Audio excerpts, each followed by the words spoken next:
For it. Okay, so what is your name? My name is Zara Martin. Where are you from, Zara? I was born in Jamaica and then I moved to the US. Okay. What high school did you go to? I went to two high schools, DeCarter College in Jamaica for 2 years, Okay. and then I moved to Queens Preparatory Academy Okay. in Queens. Okay. When did you move to the United States? Let's see, I was 14, so I did 9th grade to 12th grade here. Okay. Yeah. Okay. And where in Jamaica, Queens. Jamaica, Queens? Okay, Yeah. sorry. How would you say the diversity in your high school what was that like? In my high school, well, Jamaica, Queens, as I came to understand, was predominantly black. We had one and two people who belonged to the Latino group, and then it was mostly Caribbean. Okay. Okay. Yeah. How was that adapting from coming from Jamaica straight into high school? It wasn't what I had expected, but I adjusted pretty easily. The only thing was that everyone was bigger than me, but still the same. Yeah. Okay. What was the level of violence like in your school? Did you ever see any Oh yeah. violence? Yeah. It's New York City. It's a public school, so you would have fights every now and then. And when you look back, it wasn't really about anything much. Yeah. Yeah. But the level of violence was. It was. From what I heard, when I attended the school, it used to be a really bad school, but then the city broke it up into 4 different schools in one building. Okay. And since then, the violence kind of. So it was like you had 4 separate schools in the same building? Yeah. Okay.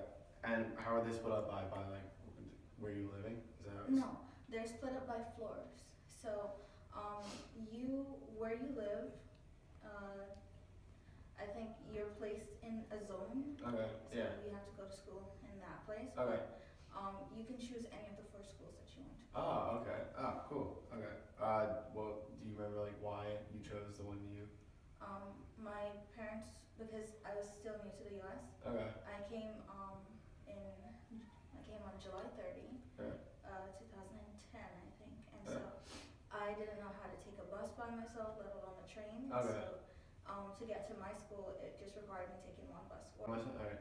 Okay. Whenever you're ready. Yeah. Alright. I think that's all the questions. Thank you, Zara. No problem. Hey.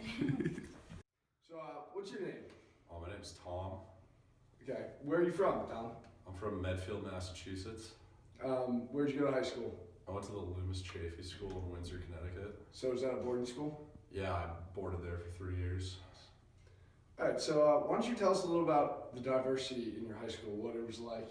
It was a majority of, I would say, Caucasian kids from the Northeast with a few West Coast kids. I think there's about 15% racial minorities in the student body, if I remember correctly, but I'd say majority white. Now, what was the level of violence in your school like? There was no violence. No violence? Never saw any violence. Did you ever? So you didn't encounter any violence? No, never encountered any violence. Now, do you think the minority groups? Did you hang out with them a lot in high school, or was it sway one way, or? I would say it could go both ways. There was a bit of segregation, I would say, like self-segregation, but I had several friends who are minorities. One of my best friends is Korean, and then I played sports with minorities students as well, and lived in the dorms too. So there's plenty of opportunity to interact and get to know students of different backgrounds. Did you ever think there was any racial discrimination or ethnic discrimination towards these kids in any way, or any incidents that you could recall? I can't recall any specific instances of racial prejudice or anything like that. I will say there's probably a difference in experience for someone of a background that wasn't an upper class Northeast white student at Loomis. If you weren't one of them, you probably felt a little isolated, I would say. Now, was there a difference in level of colleges or the next step that these kids went to against you guys?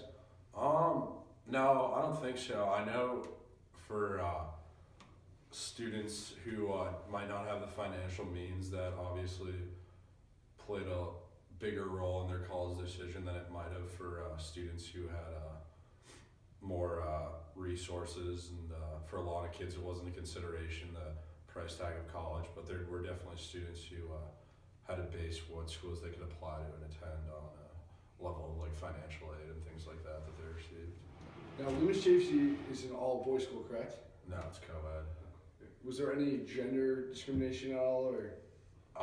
There's actually more girls at the school than boys, which is interesting, but there's more boys boarders, so there's definitely a strong unity amongst the boys boarders, because we all lived together and kind of grew up together.